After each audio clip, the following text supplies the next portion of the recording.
أعوذ بالله من الشيطان الرجيم. بسم الله الرحمن الرحيم.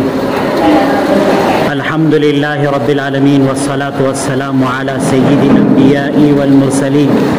أما بعد فقد قال الله تبارك وتعالى في كتابه المبين: والعصر إن الإنسان لفي خسر إلا الذين آمنوا وعملوا الصالحات وتواصوا بالحق وتواصوا بالصبر. صدق اللہ العظیم. بھائی اور دوستو، یہ محرم الحرام کا مہینہ ہے. محرم الحرام کے مہینے کے ذریعے اسلامی سال کی ابتدا ہوتی ہے. ماہ محرم الحرام کے ذریعے مسلمانوں کی تاریخی سال کی ابتدا ہوتی ہے. مسلمانوں کو انگریزی سال سے تو خوب تعلق ہوتا ہے، خوب وابستگی ہوتی ہے. انگریزی سال کے متعلق معلومات بہت زیادہ ہوتی ہیں، لیکن اسلامی سال کی ابتدا جہاں سے ہوتی ہے اس سال کے سلسلے میں کچھ پتہ نہیں ہوتا ہے. اسلامی تاریخ سے مسلمان واقف نہیں ہوتے ہیں. حالانکہ ماہ محرم الحرام کا مہینہ وہ مہینہ ہے جس کے ذریعے سے اسلامی تاریخ کی ابتدا ہوتی ہے. حضرات صحابہ کرام رضوان اللہ تعالی علیہم اجمعین کے دور میں بھی یہ جو شمسی تاریخ ہے جس کو ہم استعمال کرتے ہیں، یہ تاریخ موجود تھی، لیکن حضرت عمر رضی اللہ تعالیٰ عنہ نے اپنے عہد مبارک میں، اپنے دور خلافت میں مسلمانوں کے امتیاز کے لیے مسلمانوں کی تاریخ کو متعین کیا کہ مسلمانوں کی تاریخ بھی ان کی اپنی خالص تاریخ ہونی چاہیے جس کے ذریعے سے ان کے سال کی ابتدا ہو. تو ماہ محرم الحرام کے ذریعے سے مسلمانوں کے سال کی ابتدا ہوتی ہے. بھائی اور دوستو، یہ سال ہوتے ہیں، مہینے ہوتے ہیں، دن ہوتے ہیں، رات ہوتی ہے، صبح ہوتی ہے، گھڑیاں ہوتی ہیں، ساعتیں ہوتی ہیں، لمحات ہوتے ہیں. اسی سے مل کر انسان کی زندگی مرکب ہوتی ہے. انسان کی زندگی اسی سے بنتی ہے. لمحات، گھڑیاں مل کر سیکنڈ بنتے ہیں، منٹ بنتے ہیں، منٹ کے ذریعے سے گھنٹے تشکیل پاتے ہیں، گھنٹے بنتے ہیں، پھر گھنٹوں سے دن بنتے ہیں، پھر انہی گھنٹوں سے رات بنتے ہیں. جب دن کے رات کے 24 گھنٹے گزر جاتے ہیں تو ایک مکمل دن ہو جاتا ہے. پھر انہی دنوں کی تعداد جب 363 دن ہو جاتے ہیں تو پھر سال کی تکمیل ہوتی ہے. پھر یہی سالوں سے انسان کی زندگی مکمل ہوتی ہے اور اسی سے صدیاں بنتی ہیں. تو یہ جو وقت ہے اور یہ جو گھڑیاں ہیں، یہ جو انسان کی زندگی کے لمحات ہیں، یہ اللہ عز و جل نے انسان کو اس لیے دیے ہیں کہ تاکہ اس کو انسان استعمال صحیح سے کر سکے، اس کا استفادہ صحیح طریقے سے انسان کر سکے. اللہ عز و جل قرآن کریم کے اندر زمانے کی قسم کھا کر فرماتے ہیں والعصر، قسم ہے زمانے کی. اللہ تبارک و تعالیٰ نے زمانے کی قسم کھائی ہے. زمانہ در حقیقت کہتے کس کو ہیں؟ در حقیقت زمانہ یہ انسان کے موت، انسان کی پیدائش سے لے کر اس کے مرنے تک کے جتنے لمحات ہوتے ہیں، جتنے گھڑیاں ہوتی ہیں، جتنے دن ہوتے ہیں، جتنے مہینے ہوتے ہیں، جتنے سال ہوتے ہیں، اسی کو زمانہ کہا جاتا ہے. انسان کی اپنی موت واقع ہو جاتی ہے. انسان جب مر جاتا ہے تو اس کو قیامت صغریٰ کہتے ہیں، چھوٹی موت کہتے ہیں، چھوٹی قیامت کہتے ہیں. لیکن جب ساری دنیا مٹ جائے گی، ساری دنیا اللہ کی قدرت سے، اللہ کی طاقت سے، اللہ تبارک و تعالیٰ نے جو اس دنیا کو بنایا ہے، جب اللہ یہ چاہیں گے کہ اس دنیا کو ختم کر دیں، اس کو تہس نہس کر دیں، اس کو برباد کر دیں، تو یہ قیامت کبریٰ ہوتی ہے. ایک قیامت صغریٰ ہوتی ہے. لوگ انتظار کرتے ہیں کہ کب قیامت واقع ہو جائے گی، لیکن انسان کی اپنی قیامت یہ ہے کہ انسان کی زندگی کے جو لمحات ہیں، جو گھڑیاں انسان کو اللہ نے دیے ہیں، ایک ایک سانس جو انسان کے جسم سے اندر سے نکلتی ہے، ایک سانس جو اندر جاتی ہے، انسان اس کے ذریعے سے کیسے فائدہ اٹھائے، اللہ تبارک و تعالیٰ نے اس صورت کریمہ کے اندر یہ بتلا دیا کہ والعصر، قسم ہے زمانے کی، ساری انسانیت جتنے لوگ ہیں یہ زمانے کے درمیان مقید ہیں، یہ وقت اور لمحات کے درمیان یہ مقید ہیں، یہ دن اور مہینے کے درمیان، یہ دن اور مہینے کے درمیان یہ ہیں، یہ ان کے جب دن ختم ہوتے ہیں، ان کی لمحات ختم ہوتے ہیں، ان کی گھڑیاں ختم ہوتے ہیں، ان کے مہینے ختم ہوتے ہیں، ان کے سال ختم ہوتے ہیں، تو پھر ان کی موت واقع ہو جاتی ہے۔ اس سے استفادہ کون کر سکتا ہے؟ یہ لمحات، یہ گھڑیاں جو انسان اللہ عز و جل کو دیتے ہیں، اس سے کون مستفید ہوتے ہیں؟ اللہ عز و جل نے آگے قسم کھا کر کہا ہے ان الانسان لفی خسر، کہ یہ جو ساری کی ساری انسانیت ہمیں نظر آ رہی ہے، یہ ساری کی ساری انسانیت تباہی میں ہے، بربادی میں ہے۔ عربی کے اندر انا کا لفظ استعمال کیا جاتا ہے جس کے معنی ہوتے ہیں بے شک، پھر اللہ کہہ رہے ہیں الانسان، الف لام کو داخل کر کے بات کو پختہ کی جاتی ہے، یعنی اللہ یہ کہہ رہے ہیں کہ بے شک جتنے انسان اس دنیا کے اندر بستے ہیں، یہ ساری کی ساری انسانیت کے تعلق سے اللہ کہتے ہیں لام لے کر آئے کہ لفی خسر، کے اللہ کہتے ہیں کہ یہ سراسر ساری کی ساری انسانیت، یہ جتنے لوگ ہیں یہ تباہی و بربادی کے گڑھے میں پڑے ہوئے ہیں، یہ اپنے آپ کو تباہ کر رہے ہیں، یہ اپنے آپ کو برباد کر رہے ہیں۔ جو صلاحیتیں، جو وقت، جو زندگی اللہ نے انسان کو دی ہے، یہ سارے کے سارے انسان اپنی زندگیوں کو برباد کر رہے ہیں، اپنی گھڑیوں کو برباد کر رہے ہیں، اپنے اوقات کو برباد کر رہے ہیں، اپنے زندگی کو برباد کر رہے ہیں۔ لیکن اللہ عز و جل فرماتے ہیں الا الذین آمنوا، لیکن جو لوگ ایمان لائے، وعملوا الصالحات، اور جنہوں نے دنیا کی زندگی سے فائدہ اٹھا کر اللہ نے جو لمحات اور گھڑیاں دیے تھے، ان لمحات اور گھڑیوں کا صحیح استعمال کر کے جنہوں نے دنیا کی زندگی کے اندر نیک اعمال کیے، اچھے اعمال کیے، اللہ کو راضی کرنے والے، اللہ کو خوش کرنے والے اعمال جنہوں نے انجام دیے، اور جنہوں نے نہ صرف اپنی ذات کی فکر کی بلکہ دوسروں تک بھی جس انداز سے بھی ممکن ہو سکتا ہے دوسروں کو بھی حق کی بات بتلائی، دوسروں تک حق کا پیغام پہنچایا،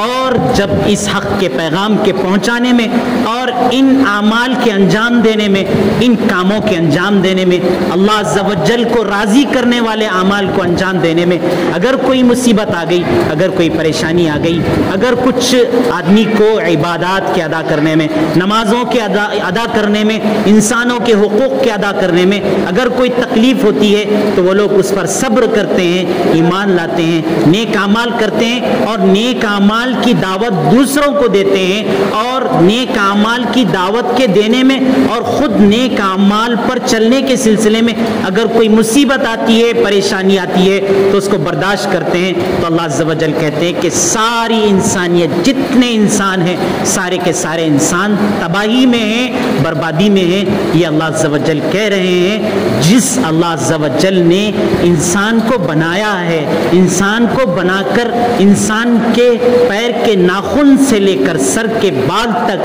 انسان کی جتنی صلاحیتیں ہیں، جتنی لیاقتیں ہیں، جتنی قوتیں ہیں، جتنی استعدادیں ہیں، جس پر انسان یہ زعم کرتا ہے کہ یہ ساری صلاحیتیں میری اپنی صلاحیتیں ہیں، یہ اللہ عز و جل کی دی ہوئی صلاحیتیں ہیں۔ اللہ عز و جل نے بطور احسان کے، بطور کرم کے صلاحیتیں اللہ عز و جل نے دی ہیں، تو اگر اللہ عز و جل کے احکام کے مطابق اللہ نے جیسے ان صلاحیتوں کو استعمال کرنے کے لیے کہا ہے، اس جسم کو، اس بدن کو جیسے استعمال کرنے کے لیے کہا ہے، اس کی طاقتوں کو، اس کی قوتوں کو جیسے استعمال کرنے کے لیے کہا ہے، اگر انسان اس طریقے سے استعمال کرتا ہے، دنیا کے اندر کوئی بھی چیز ہوتی ہے تو اس کا بنانے والا ہی بتاتا ہے کہ اس چیز کو کیسے استعمال کیا جائے، بلکہ جتنے بھی سامان ہوتے ہیں جس کی خرید ہوتی ہے اس کے ساتھ ایک ڈائری ہوتی ہے، ایک چھوٹی سی کتاب ہوتی ہے جس کے اندر رہنمایانہ اشارے اشارات ہوتے ہیں، ہدایات ہوتے ہیں، آدمیوں کو بتلایا جاتا ہے کہ اس چیز کو کیسے استعمال کر رہا ہے، تو اللہ تبارک و تعالیٰ نے بھی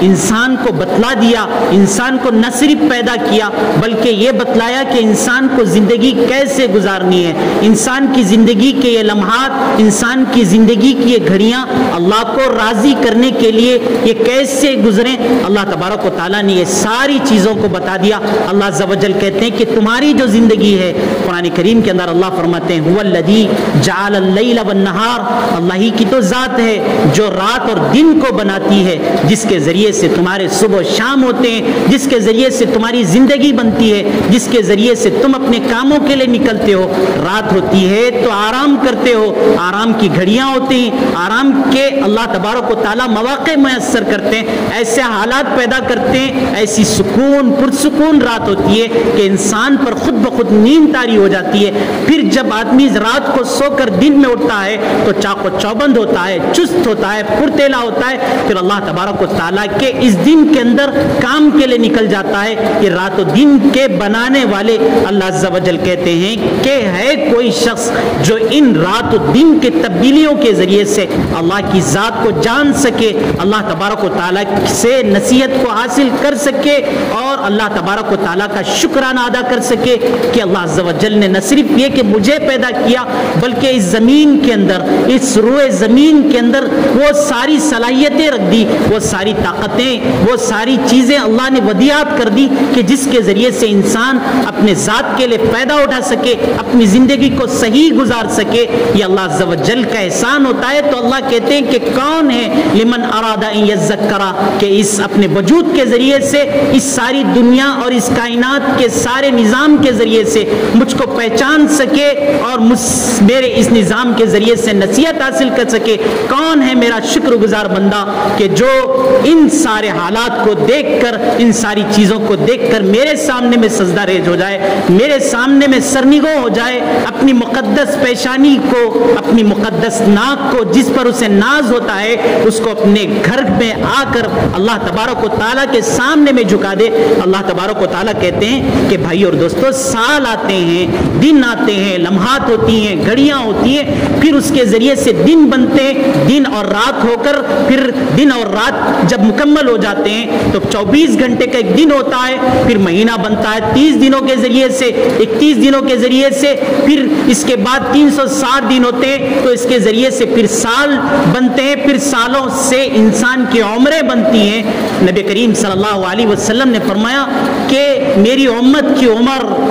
ما بین 60 و 70، کہ میری امت کی جو اصل عمر ہے وہ نبی کریم صلی اللہ علیہ وسلم نے فرمایا کہ 60 اور 70 سال کی زندگی کا دورانیہ ہوتا ہے، جس میں آدمی کو سب کچھ کرنا ہوتا ہے جس مقصد کے اللہ نے اسے اس دنیا میں بنایا ہے۔ اپنے مقصد کو تلاش کرنا ہوتا ہے کہ کیوں اللہ نے اسے بنایا۔ اللہ نے اسے اتنی صلاحیتیں، اتنی استعدادیں، یہ جسم کی ساخت، یہ بناوٹ، اور اللہ نے دوسرے جانور نہیں بلکہ اللہ نے انسان بنایا، انسان بنا کر عقل سے نوازا، اچھی اور برے کی تمیز اللہ نے عطا کی اور اس کے استفادے کے لیے ساری دنیا کو بنا دیا۔ اللہ تبارک و تعالیٰ کہتے ہیں کہ انما الدنیا خلقت لکم، کہ یہ جتنی دنیا جس کے اوپر تم نظر کر رہے ہو، اللہ کہتے ہیں کہ انما الدنیا خلقت لکم، کہ یہ ساری کی ساری دنیا، یہ سارے کے سارے کائنات اور یہ کائنات کے اندر جتنی چیزیں ہیں، اللہ کہتے ہیں کہ ہم نے تمہارے استفادے کے لیے پیدا کیا ہے تاکہ تم اس کے ذریعے سے فائدہ اٹھا سکو۔ لیکن اللہ نے کہا کہ انما خلقتم للآخرہ، کہ تمہارا اپنا وجود ان چیزوں کے لیے نہیں ہے، وہ چیزیں تمہارے لیے تھی لیکن تم ان چیزوں کے لیے ہو گئے۔ اللہ نے کہا کہ ساری کائنات تمہارے لیے ہے لیکن تمہارا وجود یہ ساری کائنات کے لیے نہیں ہے۔ انسان کی رات و دن کی بھاگ دوڑ، انسان کا رات و دن کا گزرنا اور انسان کی اپنی زندگی کے لمحات اور گھڑیاں اس دنیا کے پیچھے، اس دنیا کے تلاش میں، اس دنیا کی جستجو کے اندر انسان کی ساری زندگی صرف ہوتی ہے۔ اس کی صبح ہوتی ہے، اس کی شام ہوتی ہے، یوں ہی زندگی تمام ہوتی ہے، لیکن انسان اللہ کی طرف متوجہ نہیں ہوتا ہے، اپنے خالق حقیقی کی طرف انسان متوجہ نہیں ہوتا ہے۔ جو اللہ نے لمحات اور گھڑیاں دی ہیں ان کو صحیح سے استفادہ کر کے ایک انسان کی شکل میں اپنی زندگی کو گزار لے، انسان اس کی فکر نہیں کرتا ہے۔ تو بھائی اور دوستو، یہ سال آتے ہیں، یہ سالوں کی ابتدا ہوتی ہے۔ ہماری سال کی ابتدا ایسے نہیں ہوتی ہے جیسے مغرب کے اوباش لوگوں کی ہوتی ہے۔ ان کے یہاں جیسا ہڑبونگ ہوتا ہے، جیسا تماشا ہوتا ہے، عزتیں تار تار ہوتی ہیں، محفلیں سجائی جاتی ہیں، شراب کے دور چلتے ہیں۔ ہمارے پاس ایسا نہیں ہوتا۔ ہمارے سال کی ابتدا وہ ہوتی ہے کہ ہمیں یہ غور و فکر کرنا چاہیے کہ ہم نے پچھلے سال کو کیسے گزارا۔ ہمیں اللہ تبارک و تعالیٰ آگے کا سال ہمیں عنایت کر رہے ہیں، آگے کے لمحات اور گھڑیاں ہمیں دے رہے ہیں، تو ہم ان لمحات اور گھڑیوں کو ہم کیسے صحیح سے اس سے ہم فائدہ حاصل کریں، ہم اس سے استفادہ کریں۔ تو بھائی اور دوستو، یہ ماہ محرم الحرام کے ذریعے سے اسلامی سال کی ابتدا ہوتی ہے۔ تو ہر مسلمان کو اپنے دل کو ٹٹولنا چاہیے، اپنے دل کو جھانکنا چاہیے، دل کے اندر جھانک کر اپنے خود سے محاسبہ کرنا چاہیے۔ انسان اپنا حساب خود سے لے، اپنی ذات کا حساب اپنے آپ سے لے۔ اس کے بعد آدمی کو اپنے آئندہ کا، مستقبل کا لاہ عمل تیار کرنا ہے کہ مجھے آئندہ کیا کرنا ہے، میں نے پچھلی زندگی کیسے گزار دی۔ تو بھائی اور دوستو، کچھ چیزیں بتائی جاتی ہیں کہ جس کے ذریعے سے انسان اپنی زندگی کو صحیح بنا سکتا ہے۔ ایک تو سب سے پہلی چیز یہ ہے کہ اگر آدمی یہ چاہتا ہے کہ اس کی زندگی کی گھڑیاں، اس کی زندگی کا ایک ایک لمحہ، اس کی نکلنے والی ایک ایک سانس، اگر اس کو وہ صحیح سے اللہ کی رضامندی کے لیے، جس مقصد کے لیے اللہ نے اسے پیدا کیا ہے، اس کے اندر استعمال ہو، تو چند امور ہوتے ہیں، چند چیزیں ہوتی ہیں جس کے اہتمام کرنے کے لیے کہا جاتا ہے۔ پہلی چیز تو یہ ہے کہ آدمی جو بھی کام کرے، جس کام میں مشغول ہو، تو اس کام کے کرنے سے پہلے اس کام کے سلسلے میں اپنی نیت کو درست کر لے کہ میں جس کام کو کرنے جا رہا ہوں کہ اس کے اندر اللہ کو میں راضی کر بھی رہا ہوں یا اللہ کو میں ناراض کر رہا ہوں۔ جس کام کے لیے میں قدم اٹھا رہا ہوں، اس کام سے میں کیا اللہ کو خوش کرنا میرا مقصد ہے یا اس کام کے ذریعے سے لوگوں کو دکھلاوا مقصد ہے۔ آدمی سب سے پہلے اپنے دل کو ٹٹولے، اپنے دل کا محاسبہ کرے کہ میں جس کام کو کرنے جا رہا ہوں، کیا وہ کام اللہ کو راضی کرتا ہے یا اللہ کو ناراض کرتا ہے۔ اللہ تبارک و تعالیٰ قرآن کریم کے اندر ارشاد فرماتے ہیں وَمَا أُمِرُوا إِلَّا لِيَعْبُدُوا اللَّهَ مُخْلِصِينَ لَهُ الدِّينَ، کہ اللہ نے جو عبادت بھی کرتے ہیں، جو نماز بھی پڑھتے ہیں، روزہ بھی رکھتے ہیں، ان سے بھی کہا جا رہا ہے کہ یہ عبادتیں تلاش کر کے دیکھو، ٹٹول کر دیکھو، اپنے دلوں میں جھانک کر دیکھو کہ یہ تمہاری عبادتیں خالص اللہ عز و جل کی خوشنودی کو تلاش کرنے کے لیے ہو رہی ہیں، رب کو راضی کرنے کے لیے ہو رہی ہیں، یا اس کے ذریعے سے بھی دکھلاوا مقصد ہے۔ اسی لیے نبی کریم صلی اللہ علیہ وسلم نے فرمایا انما الاعمال بالنیات، کہ جتنے اعمال ہوتے ہیں ان کا دار و مدار نیت پر ہوتا ہے۔ نیت کی درستگی سے اعمال درست ہوتے ہیں۔ نیت اگر درست نہ ہو تو اچھے اعمال بھی خراب ہو جاتے ہیں۔ اگر آدمی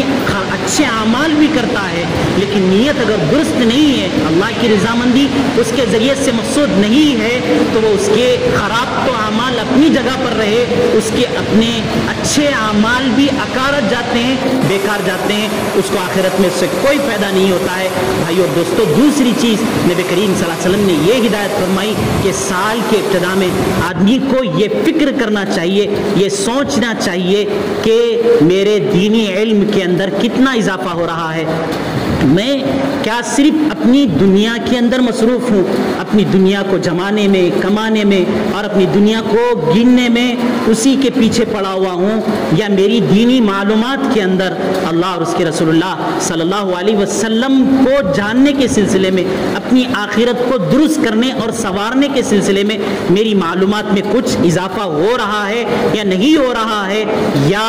یہ کہ دنیاوی اعتبار سے جن علوم کو حاصل کرنے کے لیے کہا جاتا ہے، جو عصری علوم ہوتے ہیں، انجینئر ہو، ڈاکٹر ہو، دنیا کی کوئی تعلیم ہو، شریعت نے کسی چیز کو منع نہیں کیا ہے۔ آدمی کو دنیاوی لیاقتوں کا دنیاوی صلاحیتوں کا بھی حامل ہونا چاہیے، بلکہ پہلے دور کے جو مسلمان ہوا کرتے تھے وہ سارے کے سارے مسلمان نہ صرف دین کے مبلغ ہوا کرتے تھے، دین کا جھنڈا ان کے ہاتھ میں ہوا کرتا تھا، بلکہ ساتھ میں وہ دنیاوی صلاحیتیں جو دنیا کے اندر مطلوب ہیں، جس سے دوسرے انسان کو فائدہ اٹھانے کا موقع دیا جا سکتا ہے، وہ ساری کی ساری صلاحیتیں، طاقتیں، قوتیں ہوا کرتی تھی، لیکن یہ کہ وہ علم ہی انسان کو فائدہ دے سکتا ہے جس علم کے اندر اللہ کا نام ہو۔ اگر اللہ کے نام کو علم کے اندر سے اگر نکال دیا جائے تو اس کو فن کہتے ہیں، اس کو علم نہیں کہتے۔ آدمی اگر علم کو تو حاصل کر لے لیکن اس علم کے ذریعے سے اللہ کو، اللہ کے رسول اللہ صلی اللہ علیہ وسلم کو اور اپنے اس وجود کے پیدا کرنے والے کو وہ پہچان نہ سکے، اس علم کو علم نہیں کہتے ہیں، اس علم کو فن کہتے ہیں۔ فن کو بھی حاصل کیا جائے، فن کو بھی حاصل کیا جائے۔ علامہ اقبال نے کہا تھا کہ تم پھولوں میں پلو، تم پھولوں میں پلو، تم چرخوں پر چلو، تم آسمانوں میں پھرو، لیکن تم اپنے خدا اور رسول کو نہ بھولو کہ سب کچھ کر سکتے ہو، لیکن اپنے ہر قدم اٹھانے کے سلسلے میں ایک مسلمان اپنے قدم کو اٹھانے سے پہلے یہ سوچتا ہے کہ میرے اللہ اور میرے رسول اللہ صلی اللہ علیہ وسلم کی جس کام کو میں انجام دینے جا رہا ہوں یہاں پر ہدایت کیا ہے۔ تو بھائی اور دوستو، اپنے دینی علم کو بڑھائیں، اپنی دینی معلومات کو بڑھائیں، اپنے دائرے فکر کو وسیع کریں، اپنی دنیا سے ہٹ کر اپنی دنیاوی معلومات، اپنی دنیاوی لیاقتوں، صلاحیتوں کو بڑھانے کی کوشش کریں، اور اسی طریقے سے اپنی زندگی کا ہدف متعین کریں کہ مجھے جو مجھے زندگی دی گئی ہے، جو میں زندگی گزار رہا ہوں، میری زندگی کا مقصد کیا ہے، مجھے کس لیے پیدا کیا گیا، میں کیا کر رہا ہوں، میری منزل کیا ہے، میرا ٹھکانہ کیا ہے، مجھے پہنچنا کہاں ہے۔ بس میں پیدا ہو گیا، میں دنیا کے اندر آ گیا، میں چھوٹا تھا بڑا ہو گیا، بڑے سے پھر جوان ہو گیا، جوان سے پھر میں بوڑھا ہو گیا، اور دنیا میں بس کھاتا پیتا رہا، اور اس دنیا سے میں پردہ کر گیا، چلا گیا۔ کیا یہی مقصد ہے؟ نہیں بھائی اور دوستو، جس ذات نے پیدا کیا ہے وہ ذات کہتی ہے وَمَا خَلَقْتُ الْجِنَّ وَالْإِنسَ إِلَّا لِيَعْبُدُونَ، کہ میں نے انسان اور جنات کو تو محض اور محض اپنی عبادت کے لیے پیدا کیا ہے۔ وَمَا خَلَقْتُ الْجِنَّ وَالْإِنسَ إِلَّا لِيَعْبُدُونَ، اللہ کہتے ہیں مَا أُرِيدُ مِنْهُم مِّن رِزْقٍ، یہ انسان رزق کے سلسلے میں، دنیا کی تلاش کے سلسلے میں ایسے محنت کرتا ہے، ایسے جد و جہد کرتا ہے، اپنے رات و دن کو اس دنیا کے تلاش کرنے میں ایسے کھپاتا ہے، ایسے اللہ سے غافل، اللہ کے رسول اللہ صلی اللہ علیہ وسلم سے غافل، نمازوں سے غافل، اپنے مسلمان ہونے کے تصور سے غافل، ایسی زندگی گزارتا ہے کہ اللہ خود قرآن کریم کے اندر کہتے ہیں کہ ما اريد منهم من رزق، یہ لوگ رزق کی تلاش میں، اور یہ لوگ دنیا کی تلاش میں اپنے زندگی کے، اپنے صبح میں اٹھنے سے لے کر شام میں سونے تک صرف پلان ہوتی ہے کہ کیسے کماؤں، کیسے کھاؤں، پھر جب شام ہوتی ہے پھر صبح ہوتی ہے تو اسی خیالات میں کھو کر پھر دن ہوتا ہے۔ تو اللہ کہہ رہے ہیں کہ ما اريد منهم من رزق، میں نے تم دنیا کے اندر ایسی محنت کرتے ہو جیسے کہ میں نے تمہیں دنیا میں اس لیے بھیجا ہے تاکہ تم دنیا کے اندر کماؤ، دنیا کے اندر کما کر مجھے لا کر مجھے آخرت میں دینا ہے، اس کے لیے میں نے تمہیں پیدا نہیں کیا۔ اللہ کہتے ہیں کہ ما اريد منکم من رزق، میں تم سے رزق کا مطالبہ نہیں کرتا، جس قسم کی تم جد و جہد کرتے ہو، جس قسم کی محنت اس دنیا کے پیچھے کرتے ہو، میں نے تمہیں اس کے لیے پیدا نہیں کیا۔ وما اريد ان يطعمون، میں نے کبھی نہیں کہا کہ میں نے تمہیں دنیا میں اس لیے بھیجا ہے کہ روز قیامت میں یہاں پر کما کر جمع کر لے کر آؤ گے اور روز قیامت میں مجھے کھانا کھلاؤ گے۔ اللہ تبارک و تعالیٰ کہتے ہیں کہ ان اللہ هو الرزاق وذو القوة المتین، کہ اللہ کہتے ہیں کہ اللہ ہی کی تو ذات ہے جو سب سے زیادہ رزق دینے والی ہے، جو سب سے زیادہ طاقتور ہے۔ اللہ تبارک و تعالیٰ کی طاقت ساری دنیا کو، حضرت سلیمان علیہ السلام تھے، انہوں نے اللہ سے ایک مرتبہ مطالبہ کیا کہ اللہ مجھے آپ نے پوری دنیا کی سلطنت دے دی، چرندوں کی سلطنت دے دی، پرندوں کی سلطنت دے دی، جنات کی سلطنت دے دی، میں پرندوں کی بولیوں کو جانتا ہوں، پرندے جو بولتے ہیں، جانور جو بولتے ہیں، وہ ساری چیزوں کو پہچانتا ہوں۔ اے اللہ مجھے ایک مرتبہ یہ قدرت دے دیجئے کہ میں یہ دنیا کی جتنی مخلوق ہے ساری کی ساری مخلوق کو میں رزق دے سکوں۔ اللہ عز و جل نے اجازت دے دی کہ کہا کہ کہ لیکن سلیمان تم اپنے اس کام کو پورا نہیں کر سکتے، تمہارے اندر یہ استطاعت نہیں ہے۔ حضرت سلیمان علیہ السلام نے اپنی ساری طاقت کو استعمال کیا، اپنی ساری قوت کو استعمال کیا، جنات شیاطین جتنے تھے ساروں کی مدد لے لی، کئی مہینوں تک تیاریاں ہوتی رہیں۔ اس کے بعد حضرت سلیمان علیہ السلام نے اللہ سے پوچھا، اے اللہ میں تیری کس مخلوق کے ذریعے سے میں کھانے کی ابتدا کراؤں، کس مخلوق کو کھانا کھلاؤں؟ تو اللہ عز و جل نے کہا کہ سب سے بڑی مخلوق سمندر میں مچھلی ہوا کرتی ہے، اس کو کھلاؤ۔ حضرت سلیمان علیہ السلام نے جتنا کھانا بنایا تھا سارا کا سارا کھانا وہ مچھلی صرف ایک لقمے میں ہضم کر گئی۔ پھر اس کے بعد سلیمان علیہ السلام سے مخاطب کر کے کہا، سلیمان تم نے آج میری ذمہ داری لی جس کی وجہ سے میں 2 لقموں سے محروم ہو گئی۔ تو بھائی اور دوستو، اللہ نے اتنی بڑی طاقتیں پہلے کے لوگوں کو دے دی، انبیاء علیہ السلام کو دے دی، انہوں نے سب کچھ اکٹھا کر لیا، لیکن اس کے باوجود بھی وہ دنیا سے خالی ہاتھ گئے، ان کے ساتھ کچھ بھی نہیں گیا۔ سکندر پانی میں ڈوب گیا، ایک بار ساری دنیا کو پتہ کر لیا، مشرق سے مغرب، شمال سے جنوب، لیکن جس وقت وہ مر رہا تھا، جس وقت اس کی پانی میں موت ہو رہی تھی، تو اس نے اپنے ہاتھ کو اوپر اٹھا کر کہا کہ دیکھو میں نے مشرق سے لے کر مغرب تک، شمال سے لے کر جنوب تک ساری دنیا پر حکومت کر لی، لیکن دنیا میں مجھے کچھ ہاتھ نہیں آیا۔ اس نے اپنے ہاتھ کو اوپر کر کے کہا کہ یہ عبرت کی جگہ ہے، مجھ کو دیکھ کر عبرت حاصل کرو کہ یہ دنیا کے پیچھے جو پڑے ہیں اتنے بڑے بڑے بادشاہ جب کچھ لے کر نہیں جا سکتے تو ہم کیا لے کر جا سکتے ہیں؟ تو بھائی اور دوستو، آدمی کی زندگی کو منظم کرنا ہے، آدمی کی اپنی لمحات کو، گھڑیوں کو مقرر کرنا ہے، اپنی زندگی کے مقصد کو متعین کرنا ہے کہ مجھے اللہ نے کیوں پیدا کیا ہے، مجھے کیا کرنا ہے، میرے زندگی کا مقصد کیا ہے۔ نبی کریم صلی اللہ علیہ وسلم نے فرمایا کہ روز قیامت میں انسان سے 5 سوال کیے جائیں گے، یہی سوال کیے جائیں گے، اس کے علاوہ کوئی دوسرے سوال انسان سے نہیں کیے جائیں گے۔ نبی کریم صلی اللہ علیہ وسلم نے فرمایا کہ سب سے پہلا یہ سوال ہوگا کہ اپنی عمر کو، ہم نے تمہیں عمر دی تھی، 60-70 سال تمہیں مرحمت کیے تھے، تم نے اپنی عمر کو کہاں پر گزارا؟ پھر اس کے بعد اللہ کہیں گے ہم نے تم کو علم دیا تھا، تم نے اس علم پر عمل کتنا کیا؟ پھر اللہ کہیں گے کہ ہم نے تم کو مال دیا تھا، ہم نے تمہارے اندر صلاحیت دی تھی، تم نے اپنے خودی سے کمایا نہیں تھا، ہم نے جو صلاحیتیں تمہارے اندر دی تھی اس کے ذریعے سے تم نے اپنے مال کو کمایا تھا، لیکن تم نے ہماری اپنی صلاحیتوں کو استعمال کر کے جب مال کو کمایا تو اس کو صرف کہاں کیا؟ پھر اللہ تبارک و تعالیٰ پوچھیں گے کہ یہ تمہارا جو وجود تھا، یہ جو تمہارا جسم تھا، اس کے اندر کی جو ساری صلاحیتیں تھی، ان ساری صلاحیتوں کو تم نے کہاں پر استعمال کیا؟ حدیث کے اندر نبی کریم صلی اللہ علیہ وسلم فرماتے ہیں کہ جب تک انسان کی عمر کے سلسلے میں، اس کے علم کے سلسلے میں، اس کے مال کے سلسلے میں، اس کے اپنے پورے وجود کے سلسلے میں جب تک اس سے سوال نہیں ہوگا، وہ روز قیامت سے، اللہ کے میدان محشر سے وہ بالکل ہٹ نہیں سکتا ہے۔ تو بھائی اور دوستو، ہم کوئی جانور نہیں ہیں، ہم شترے بے مہار نہیں ہیں، ہم بے نکیل کے اونٹ نہیں ہیں، ہم اللہ اور اس سے رسول اللہ صلی اللہ علیہ وسلم کے مقتدی ہیں، پیروی ہیں، ہمارے اوپر اللہ کا پیرا ہے، اللہ کے رسول اللہ صلی اللہ علیہ وسلم کے متبع ہیں۔ اس لیے ہمیں زندگی جیسے دیگر اقوام گزارتی ہیں جن کا کوئی ہدف نہیں ہوتا ہے، کوئی مقصد نہیں ہوتا ہے، بے مقصد ہماری زندگی نہیں ہے۔ تو بھائی اور دوستو، ایک کام یہ بھی کرنا ہے کہ اللہ تبارک و تعالیٰ نے کتاب ہدایت نازل کی ہے، یہ کتاب گھروں میں رکھنے کے لیے نازل نہیں کی ہے، یہ کتاب بند کر کے محرابوں میں رکھنے کے لیے، جزدانوں میں رکھنے کے لیے نہیں بنائی ہے۔ اللہ تبارک و تعالیٰ نے کتاب پڑھنے کے لیے بنائی ہے۔ اللہ عز و جل کا یہ قانون ہے، یہ دستور ہے، یہ مسلمانوں کی زندگی گزارنے کا طریقہ ہے۔ نہ صرف یہ کہ اس کے حروف کو پڑھنا ہے، بلکہ آدمی کو اس بات کا بھی عادی بنانا ہے۔ ویسے تو قرآن کریم کی تلاوت کے سلسلے میں نارمل معمول یہ بتایا جاتا ہے کہ آدمی کو 2-4 مہینے میں تو کم از کم قرآن کو ختم کر لینا ہی چاہیے، لیکن اس کے ساتھ ساتھ کوئی ایک زبان کے ذریعے سے قرآن کریم کے ترجمے کو بھی پڑھنا چاہیے۔ اسی طریقے سے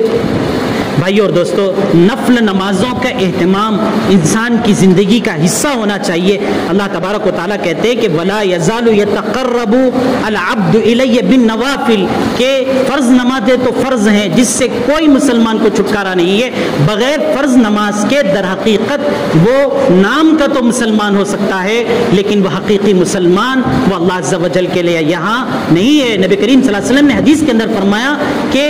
جس کے زندگی میں نماز نہیں وہ ایسا انسان ہے کہ جس کے جسم پر سر نہیں، بغیر سر کے انسان کی معرفت ہو، پہچان ہو، انسان کو پہچان لیا جائے، کہ بالکل ناممکن ہے۔ تو اسی طریقے سے بغیر نماز کے مسلمان کو پہچان لیا جائے یہ ناممکن ہے، بلکہ اللہ کے نبی کریم صلی اللہ علیہ وسلم نے فرمایا کہ اس دنیا کے اندر اللہ نے یہ عمر ایسے ہی نہیں دی ہے کہ ہم اس عمر کو ایسے ہی صرف کر دیں تو صرف ہو جائے گا، گزر جائے گا، بلکہ بعض لوگوں نے تو کہا ہے کہ وقت تو سونے سے قیمتی ہوتا ہے، الوقت اسمن من الذهب، بلکہ کہا کہ سونا تو کھو بھی جائے تو پھر بعد میں مال و دولت حاصل کر کے سونے کو حاصل کیا جا سکتا ہے، لیکن جو عمر کے گھڑیاں گزر جاتی ہیں، جو لمحات گزر جاتے ہیں، وہ بالکل لوٹ کر نہیں آتے ہیں۔ اس لیے آدمی کو نہ صرف عبادت کرنی ہے بلکہ نفل نمازوں کا بھی اہتمام کرنا ہے۔ نفل نمازوں کے اہتمام سے یہ ہوتا ہے کہ آدمی اللہ کا محبوب بن جاتا ہے۔ نبی کریم صلی اللہ علیہ وسلم فرماتے ہیں کہ اللہ خود کہتے ہیں کہ جب بندے سے میں محبت کرنے لگتا ہوں تو میں اس کا کان بن جاتا ہوں جس کے ذریعے سے وہ سنتا ہے، میں اس کی آنکھ بن جاتا ہوں جس کے ذریعے سے وہ دیکھتا ہے، اس کا وہ ہاتھ بن جاتا ہوں جس کے ذریعے سے وہ پکڑتا ہے، میں اس کا وہ پیر بن جاتا ہوں جس کے ذریعے سے وہ چلتا ہے، اگر وہ مجھ سے کچھ مانگتا ہے تو میں اس کو دیتا ہوں، جب وہ مجھ سے کسی مصیبت کو دور کرنے کے لیے کہتا ہے تو میں اس کی مصیبت کو دور کہتا ہوں۔ تو بھائی اور دوستو، جب سال کی ابتدا ہو تو سال کی ابتدا میں اپنے اہداف کو متعین کر لیں کہ مجھے زندگی میں کیا کرنا ہے، مجھے اللہ نے کیوں پیدا کیا ہے، میری زندگی کا مقصد کیا ہے، مجھے اللہ نے کیوں پیدا کیا ہے۔ اسی طریقے سے خدمت خلق کرنا چاہیے۔ بھائی اور دوستو، ہم مسلمانوں کا یہ شعار ہو چکا کہ مسلمان کہتے ہی اس کو ہیں جس کی ذات سے دوسرے کو فائدہ پہنچتا ہے۔ ہم کسی کو تکلیف پہنچا کر اپنے آپ کو پہلوان کہتے ہیں، اپنے آپ کو بہت بڑا معتبر کہتے ہیں اور اپنے آپ کی پیٹھ ٹھوکتے ہیں، اس کو کہتے ہیں چوری بھی اور سینہ زوری بھی۔ چوری کرتے ہیں کسی مظلوم پر، کسی کمزور پر، کسی نہتے پر ہاتھ اٹھاتے ہیں اور ہاتھ اٹھا کر کہتے ہیں، ظلم کر کے کہتے ہیں، اللہ کی زمین کے اندر ظلم اور فساد کر کے کہتے ہیں کہ میں پہلوان ہو گیا۔ پہلوان وہ نہیں ہوتا ہے۔ آقا صلی اللہ علیہ وسلم نے فرمایا کہ جو لوگوں سے معاف کر دے، جو لوگوں کو معاف کر دے، جو غصے کو پی جائے، غصے کو پینا بڑی طاقت کی چیز ہوتی ہے، غصے کو پی جانا، جب غصہ آتا ہے تو اس کو آدمی پی جائے، اس کو برداشت کر جائے، یہ اصل انسانیت ہوتی ہے۔ ورنہ جانور بھی تو ایک دوسرے سے لڑ بھڑ جاتے ہیں، ایک دوسرے کو مار لیتے ہیں۔ تو بھائی اور دوستو، مسلمان تو دراصل اس لیے آیا ہے کہ اس کی ذات سے دوسروں کو فائدہ پہنچے۔ تو ہم دن بھر یہ بھی سوچیں کہ میری ذات کے ذریعے سے مجھے دوسروں کو کتنا فائدہ پہنچ رہا ہے، نہ یہ کہ اپنے